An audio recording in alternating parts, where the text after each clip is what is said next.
Hey everyone, welcome to episode 97 of the Lifting the Veil podcast with myself, your host, Adrienne Lopez, the Integrative Awareness Coach. Now, today's episode is a couple days late. It's been quite a ride as this episode came out, and then it wasn't ready. So I had to take a break and sit with it because there are some powerful energies that I wanted to speak to you about today in the most clear, precise, and empowering way. And I was still in the process of putting things in order, putting them in my own inner schema as these energies are bubbling up that I wanted to share with you. And I started sharing with you earlier this week on Wednesday. Every Wednesday at 6 p.m. Pacific Standard Time, I do like a half-hour live talk, kind of like as an introduction for the topic of the week. And the topics are simply related to not only my personal journey, which I'm on, of awakening and transformation, but also the people that I work with, the clients that I see, and the themes that are showing up in their life. And of course, just the collective energies that are moving through, because, we live in the sea of consciousness and we are all connected at one level, and we're processing at times similar themes in different ways, depending on the subtleties of our own life. But when you start to really tune into the energies, right, it's a connection to consciousness itself. And so in a way, this is a energetic download that is wanting to be lived and expressed through me at this time. And so I am here sharing it with you. And I am calling this week's episode The Mother of Us All. And the themes around what that means for us in our spiritual, emotional, psychological evolution and growth as a collective, as well as our individual experience and what we're meeting in our day-to-day life. So the content here isn't meant to be any sort of, advice as far as what you should or shouldn't do in your life. It's more just like a weather report of what I'm seeing in the energetic or field of cosmic energy. And so with that being said, this theme, the mother of us all, has come up in a couple ways in my life recently. Some of you may know, I don't know if I've mentioned it all that much, mostly because it's been a deeply personal experience, although I do share it with people who want to know more about it. But for the last year and a half, I've been in a practice group, let's say, of intuitives that are in the mystery school, for lack of a better word. It is a practice, a curriculum, let's say, for accessing a wider expanse of perception. And so many of us have been conditioned to see the material world outside of us and believe that is the only level of reality. And those of us know from experience that emotions are very powerful. Babies, for example, who don't have access to language yet, are pure energetic response to their environment. They also react clearly to the environment around them. If somebody's angry, they can feel it, they get upset, they cry, And so I'm talking about that level of energy, which is alive, it's everywhere, which our conscious mind has learned to repress, dismiss, discount.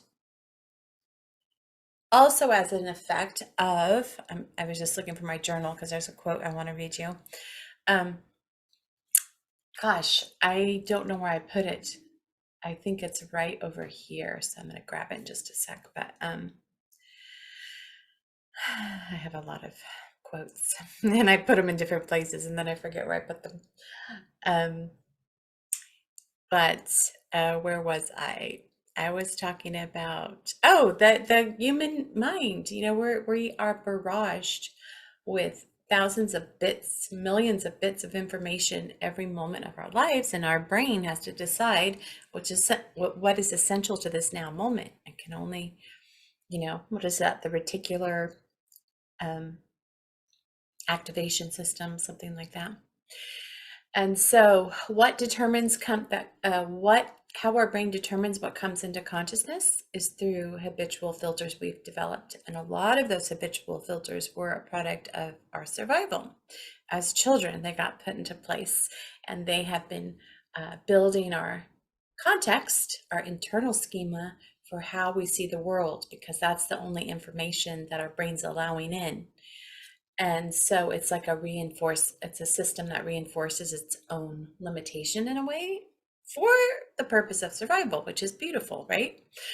But you get to a certain time in your life and you're like, dude, there's got to be more than this cyclical loop of stuckness, like I'm ready to grow, I'm ready to step outside of that.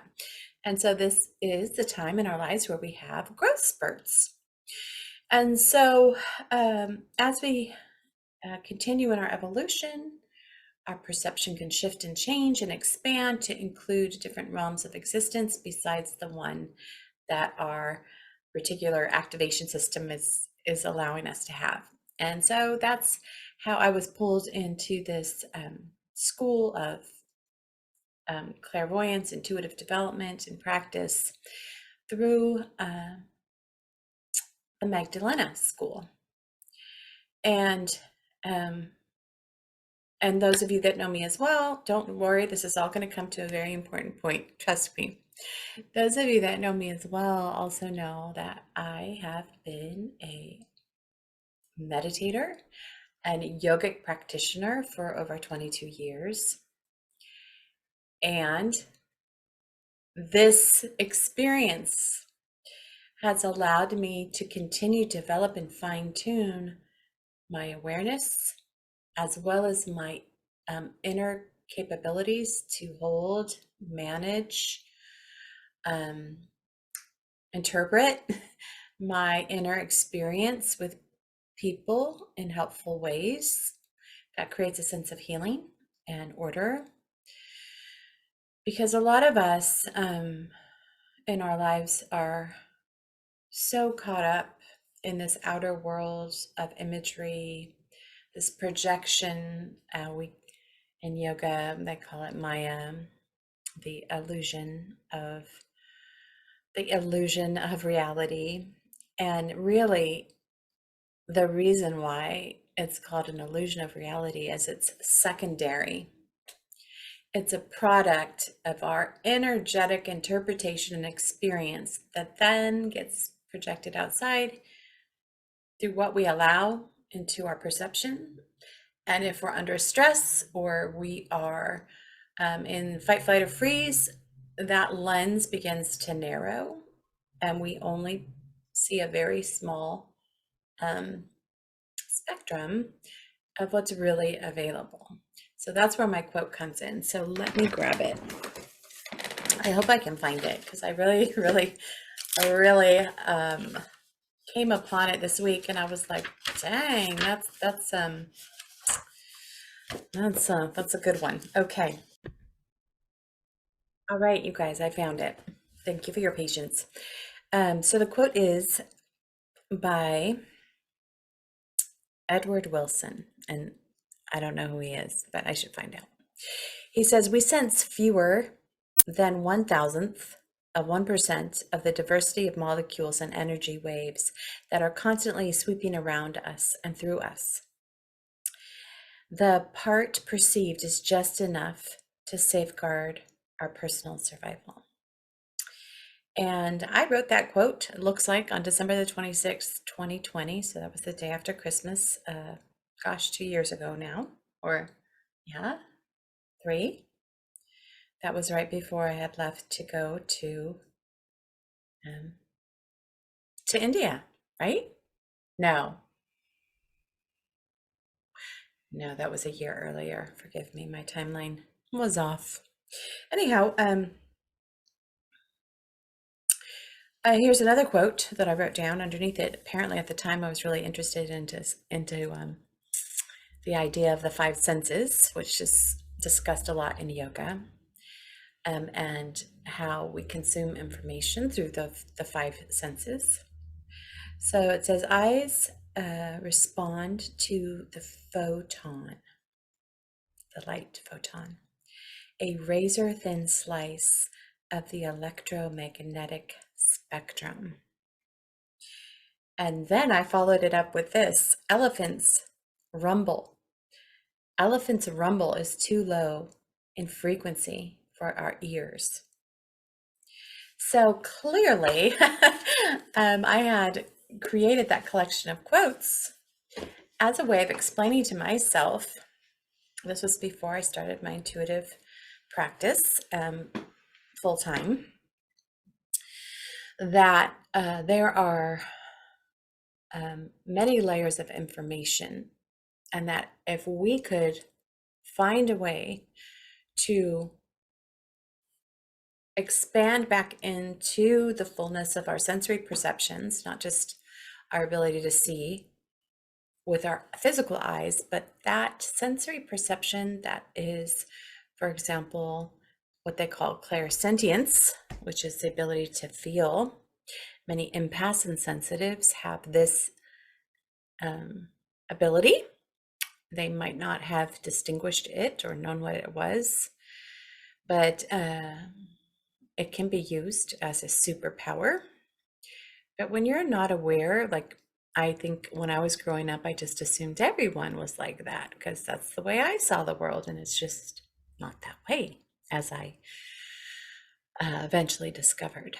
And so how can I take this talent that I've been given and use it to not only support myself, but other people in their health, their wholeness, their evolution, their ability to be fully self-expressed and access their potential and bring their gifts to the world that they came to share with others.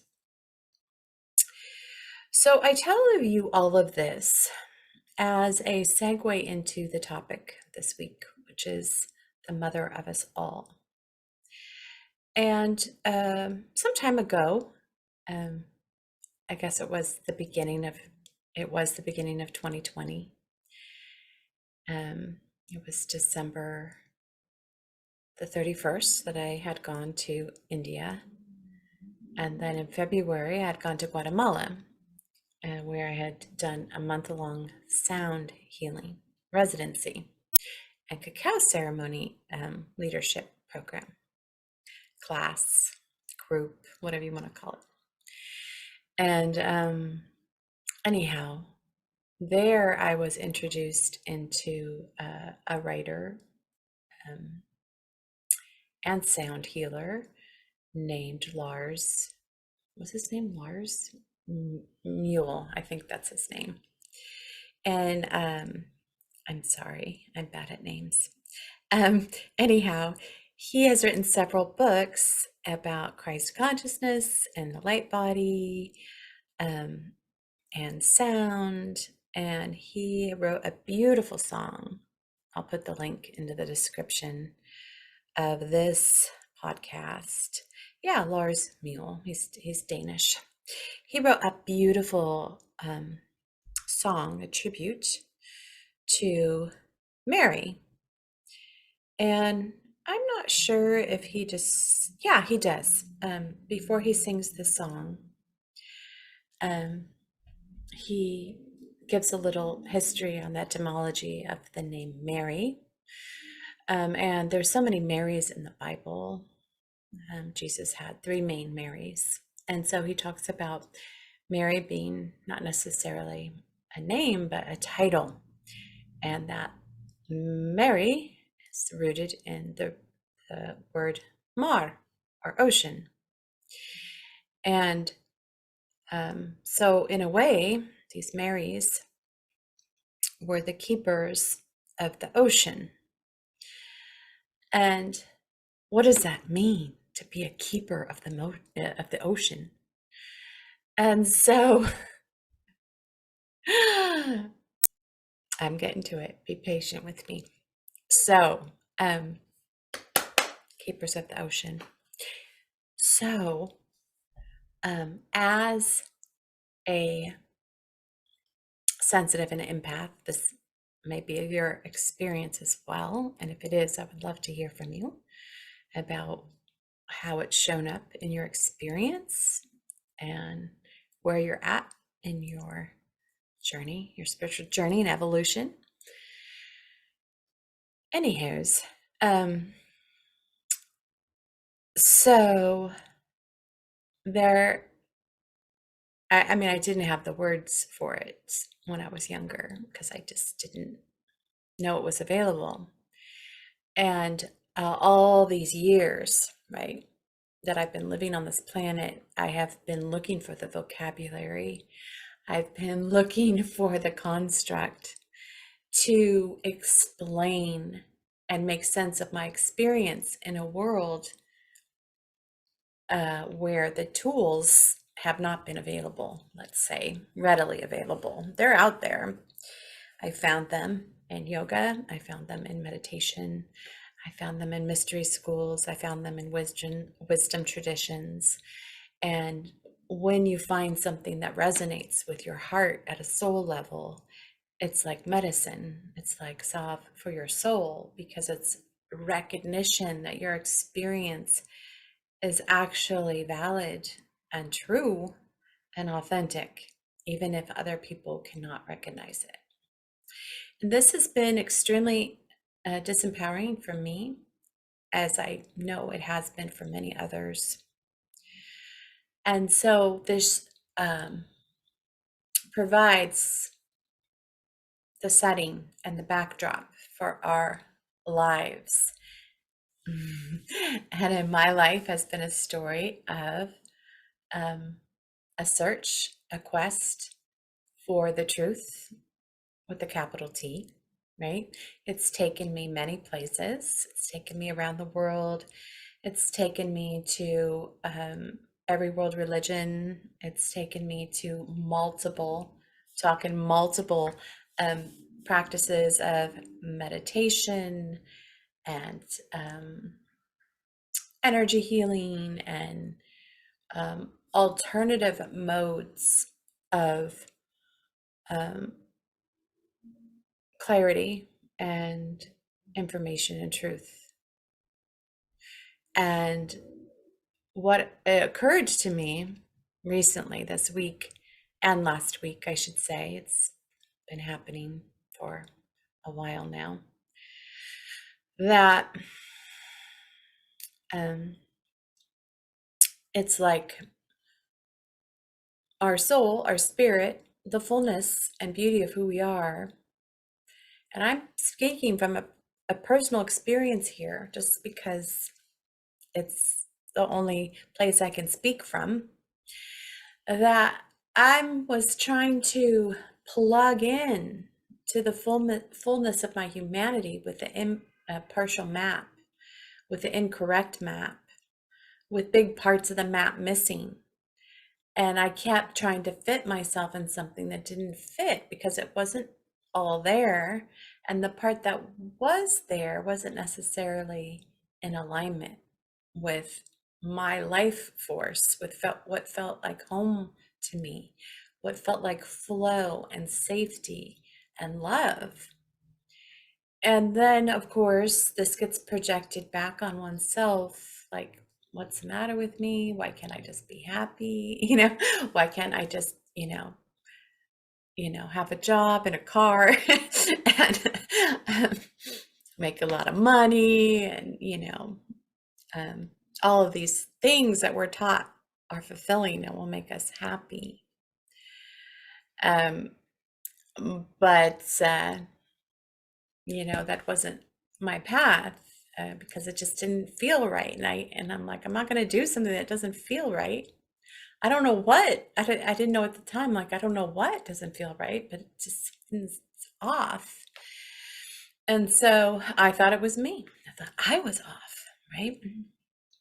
And so this development of self in a system that does not provide the complete maps of the structure of self. And when I say that, it's like self is a system. And for most of us, our self system has been fragmented and disconnected. That means our conscious mind, the one ruled by our survival, is disconnected from our other realms of knowing because it can't see itself until it does, right? And that's one thing that meditation really helped me become aware of. And so I started meditating in a really stressful time in my life. I've shared this story before. And I was like, I don't know. I don't know how I'm going to pull this one off. I'm going to need some help here. And I just happened to be walking down the street one day and I saw a sign that said free meditation classes. And I'm like, oh, okay. And I went in and it saved my life.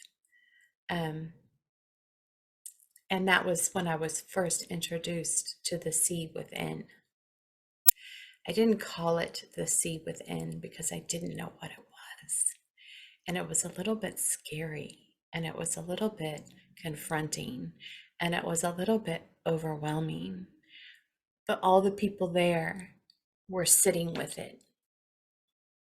They had the courage and they had the faith to show up and say, I don't know what this is that I'm sitting with, but it's much bigger than I am. And it is awe inspiring. And you catch little glimpses of it through the mental process. And when you do, you get to rest on it. And it's the kind of rest that a soul longs for. At least mine did. I'm sorry, I'm getting a little emotional just thinking about it. Because I was I was so stressed at the time. And I was so backed up against the wall, like I didn't know how I was going to move forward in my life. And this has been a regular theme with me. I didn't have the tools, I didn't have the foresight. There was, and that's crazy for the mind. The mind has to know everything. But for the next step of my evolution, I had to jump off into the abyss of uncertainty, like we all do if we're going to grow. And it was just so happened that meditation was there to catch me. And when it did, I began to see a whole different perspective of not only myself, but the world. And at that time in my life, I didn't know what it meant yet. I just was dipping my toe in, and I knew that it felt good, and I knew that it felt delicious, and I knew that it was regenerative and supportive and yummy, and that it was food for my soul. And so I continued to meditate, sometimes religiously, like every day for an hour a day, sometimes once a week, depending on my schedule. It's funny because it's like when you're most stressed out and you most need to meditate, you have least time for it. That's the time we need it. It would help us most and create more time and space in our lives. So that was, oh gosh, 23 years ago. And I have come back to that moment in time to catch up with myself. And I've been seeing that symbol, right? That it's called the Ouroboros, I believe, Ouroboros, the sign of the snake eating its own tail. And I had been writing at that time my master's thesis on the construction of self. And I had to do it at that time. What was available to me was the lens of philosophy. And I had found the most palatable form for myself, which was psychoanalysis. And postmodern deconstructionalism. That's a mouthful for you. Anyhow, so, well, I won't go into the philosophical realm of it, but while I was doing this, there was one philosopher, well, actually several feminine philosophers that were speaking of the in the tradition of psychoanalysis, starting with Freud, taking his principles and, of course, developing them, because, as many of you know, much of what Freud wrote about wasn't necessarily objective, let's say. But the idea that we have a space before language that philosophy never recognized, and that's the pre-Oedipal, or what they referred to as the oceanic state of the womb, that is not separate. Like, we haven't created our identity yet. We haven't entered language yet when we first are born. And that's that oceanic oneness that allows us to connect with our physical mothers. And that helps our mother bond with us, because when you see a brand new baby, it is fresh from that realm, which is unconditional love and pure innocence. And that pure innocence is reflected in her eyes, and she remembers that that's her nature. Through the ego shield, she receives the waves of remembrance, and that's what allows her the tenderness and the sweetness to be able to take care and to nurture her child. And unfortunately, because of this ego personality and this mask that we have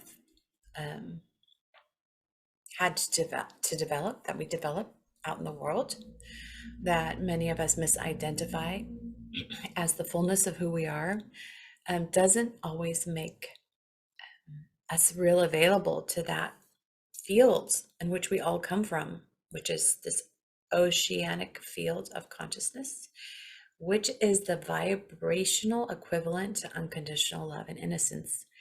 And hence the title of this week's podcast, The Mother of Us All. And so the Mares were the keepers of this knowledge.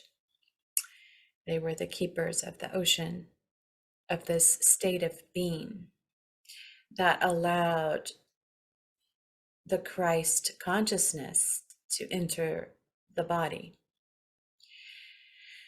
And it was the balance between that feminine and masculine construction, however you want to call it, right? It's shown up in a lot of different ways: yin, yang, right brain, left brain, Ida and Pingala, in the yogic tradition. But that is the definition of health and homeostasis as well, right? In order to have both of those energies, regardless of our gender, in balance, that we can access the mother of our not only physical body, but our soul. And what happens when we lose access to that oceanic state? The ego is hungry for what it knows and gets pushed down into the unconscious. And there are moments where we can access that in meditation, prayer, chanting, ritual, right? That's what church was for. But the church is not available any longer to many people because of what happened to the keepers of the ocean. It got appropriated, no longer to remind people of their true nature, but actually to put it outside of them in a church, in a figure, in an institution. And so if I give up my power, if I put my power outside of me, I am no longer have access to divine source, divine life energy, which is by definition creator energy, which is God. And so this has resulted in generational trauma, disconnect, dysfunction. Because if I don't have access to what I need to live, and I'm not talking about my biological need for food and shelter and water, yes, of course, all of that. But if I'm not deeply rooted to my energetic and spiritual connection, to the womb of creation, to the earth in which I live on, I'm going to try to go outside and get that power that I need through consumption. I'm going to try to consume my way to fulfillment. I'm going to try to own my way into feeling happy. I'm going to try to buy my happiness with my new Gucci purse or whatever. Nothing's the matter with a Gucci purse, by the way. But when it becomes the fix for what's deeply missing in a person's soul, it becomes counterfeit to what's really available. And this is what revealed itself to me about what's happening right now on this planet. And so I'm going to share it with you. And I invite you to put it through your own filter, right? Just because I'm saying it doesn't mean that it's accurate. But it's just the way that I download information and how it shows up in my psyche. And I'm offering it for whatever it's worth. If you find some insight or some validation or some clarity on your own path, then my job's done here. So I have been doing this work and landing my energetic body back into my physical body. And it's been a process. Hasn't happened overnight, but it's been happening. It's happening right now. But the world energy shifted that is allowing it to happen more and more and more. And it just so happens, I'm a lover of astrology. I've studied astrology since I was like 16. I love it. I love it. I think it's fascinating. I've always had an attraction to the stars, and how they are a reflection in consciousness, like the waters of consciousness, the macro and the micro, and you get it. So I always saw these planets and conjunctions as energies of the psyche. And at being good humans, we project our experience out into the universe, including astrology. And I don't believe that astrology would still be available today if there wasn't some innate truth, right? It wouldn't have lasted so many thousands and thousands of years if there wasn't a kernel of truth there. I know there's a lot of naysayers that say, but systems of knowledge continue through time because they have value for people. And so I just wanted to clarify that right away for those of you that may have poo-pooed this idea just when I mentioned the word astrology. So this alignment that we're having right now, today, on January the 21st, 2023, we have the moon, the feminine, and the sun, masculine, both at 1 degree Aquarius, like at the gateway, the beginning of the sign of the age of Aquarius, which we have been entering, but this is the official entry into it. Can't get any clearer than that. As we have Pluto, the destroyer, at the last degrees, right? Capricorn is right before Aquarius. So we're leaving the Capricornian stage of our development, the Pluto being the destroyer, Hades,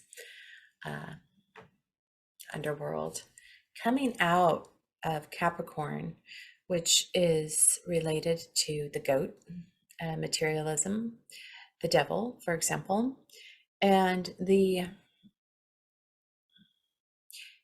Maya, let's say, in which the Hindus called the illusion, because it's secondary or an effect of the energetic realm of us as creator, and our whole process of our brain and how it processes information through the reticular activation system, which allows us to be co-creators.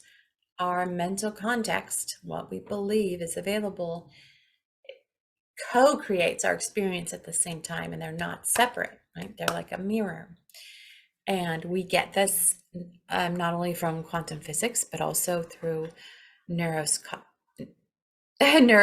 Sorry, I just heard somebody laughing.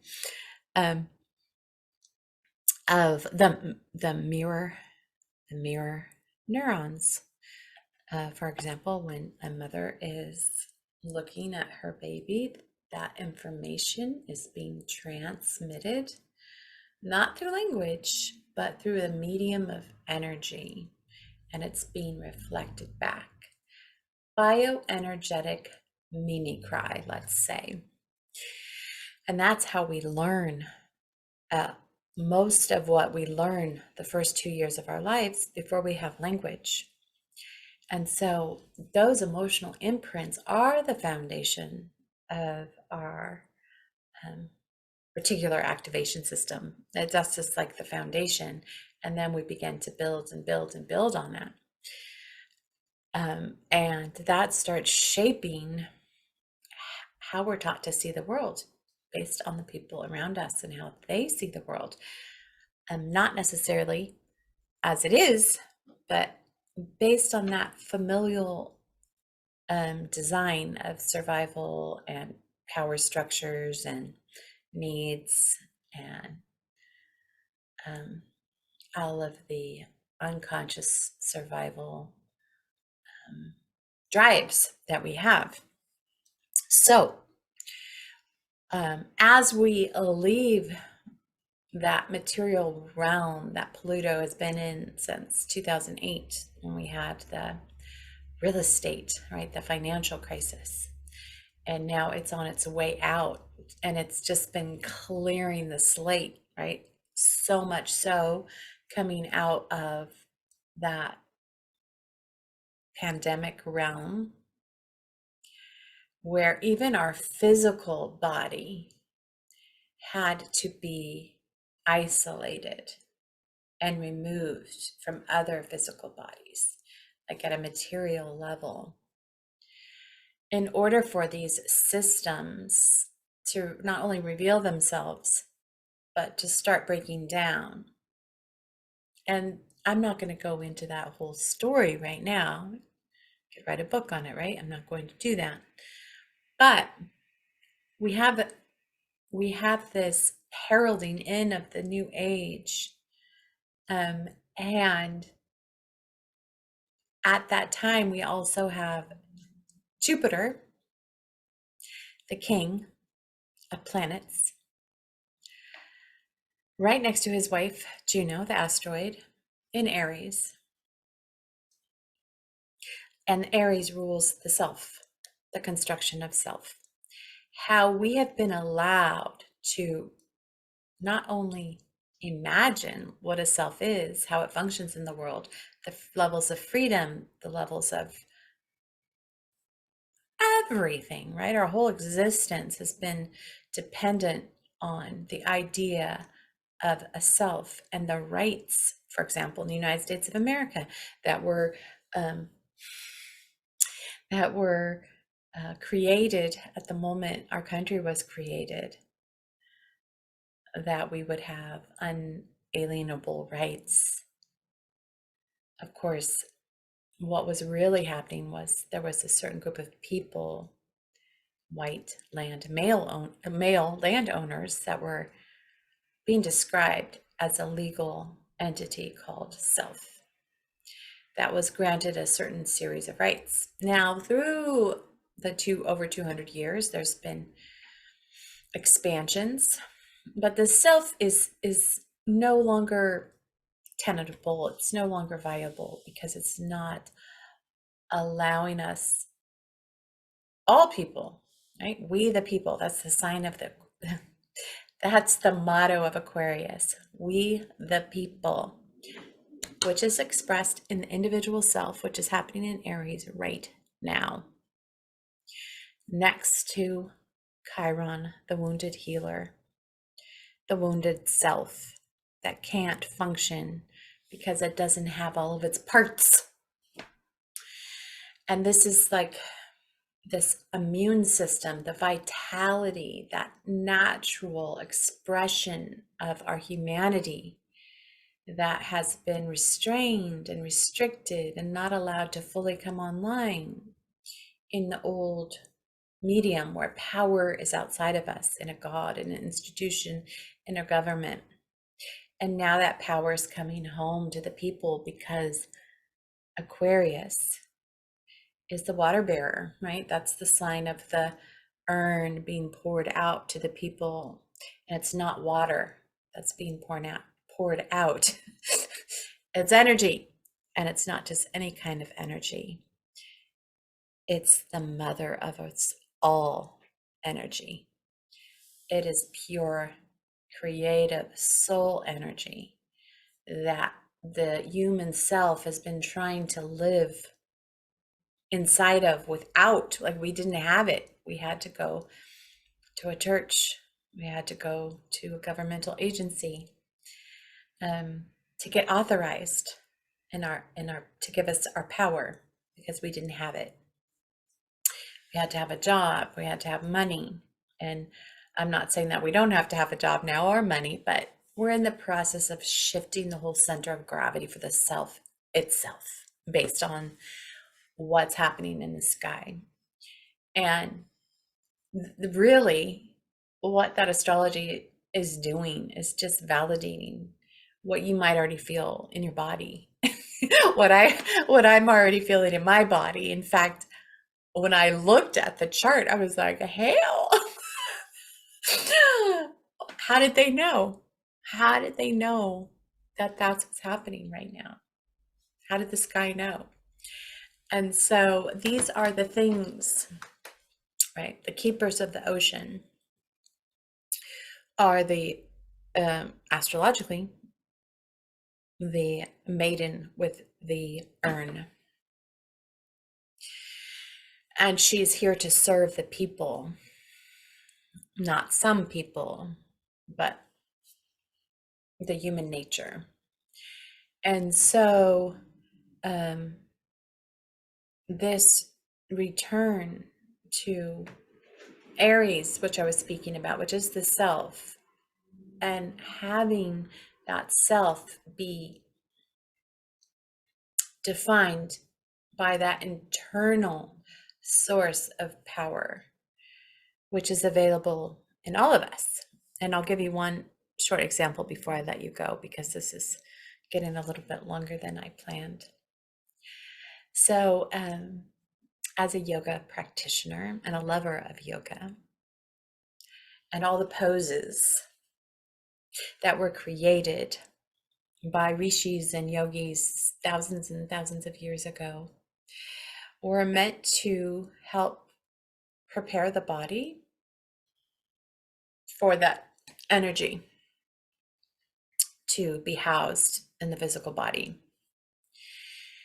And those series of asanas or postures were created to help break up the patterns of the false self in order to make room for the energy to come back into the body, this oceanic energy.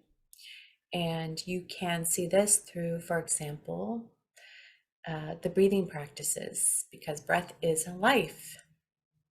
You can't breathe in the past and you can't breathe in the future. You can only breathe at this moment right now, and that's the only time that's ever actually available. So one of the breathing practices, one of the many breathing practices, is called Ujjayi breath. And it is also referred to as the breath of the ocean, because you can hear your breath coming out like the ocean. And the other day, when I was practicing my Ujjayi breath for the first time ever, the importance and the significance of this breath arrived in my body. After 20 years, 23 years of doing yoga. And that was miraculous. And the ocean is in the breath.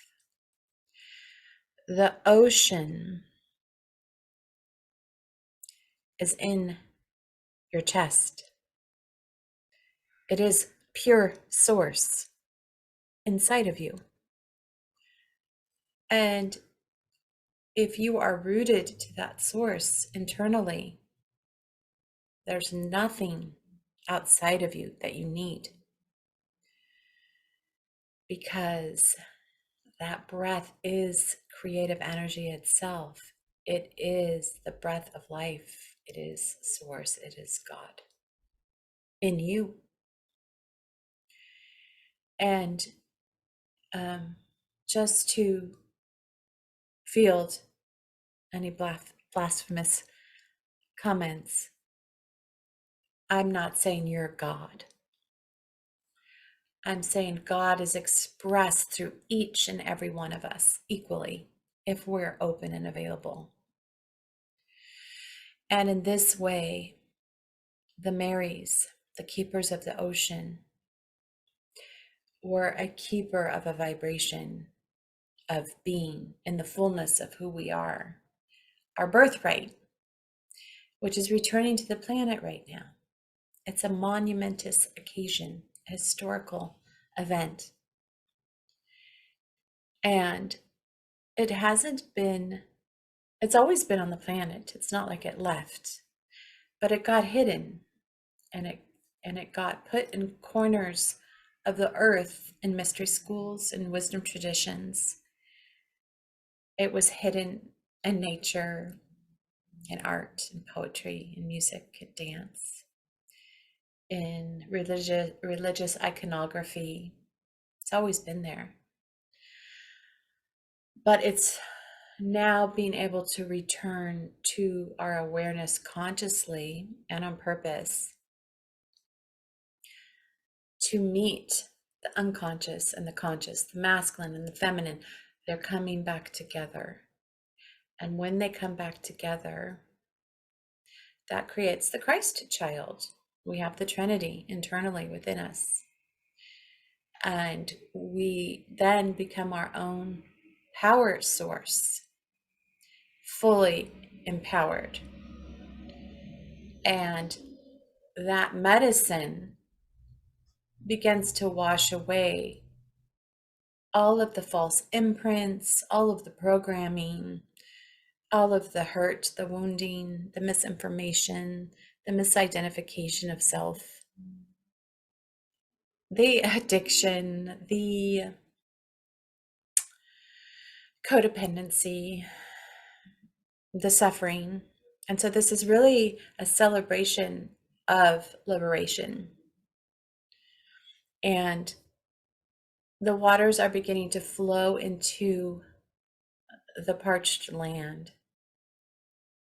And we see this with today's also the Chinese New Year. It happens the first new moon of the year, and we have the year of the water rabbit, right? So we have this water coming in.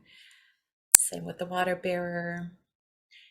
It's the waters of cosmic consciousness, which is where we all come from and where we all go to, because there's only that. And then we have the rabbit, right? Which is also a sign of the feminine, this eternal regenerative energy that's related to spring and to nature, when it all starts popping and life renews itself. This is also the symbol repeated of regeneration, the rising phoenix, resurrection, la la la la la, right? We could go on and on with this symbology. But that's what came up for me to share with you this week. So I hope that you found something of value for yourself today. Thank you for listening. Thank you for stopping by.